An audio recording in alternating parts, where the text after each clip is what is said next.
अस्सलामुअलैकुम, मैं हूं शाहनवाज। आप देख रहे हैं बीके न्यूज और अब चलते हैं ब्रेकिंग न्यूज की तरफ। खबर शामिल करते हैं संबड़ियाल से। रिपोर्ट मकसूद लाही।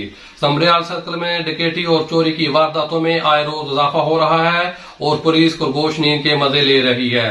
संबड़ियाल थाना एयरपोर्ट की हदूद में गुज़श्ता शाम के करीब चोर 2 रिक्शे पर सवार होकर शरीफपुरा गांव के मुख्तलिफ जगहों से तकरीबन 22 के करीब भेड़ बकरियां चोरी करके एयरपोर्ट रोड पर लोडो रिक्शे पर लूट रहे थे कि अहले इलाका के वाम मौका पर पहुंचे तो चोरों ने फायरिंग शुरू कर दी और मवेशी छोड़कर मौका से फरार हो गए।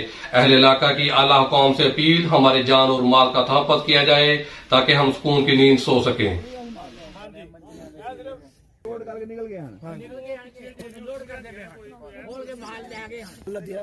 ਉਹ ਵੀ ਤੇਰੀਆਂ ਜੀ, ਉਹ ਵੀ ਦਿਓ ਤਸਵੀਰਾਂ।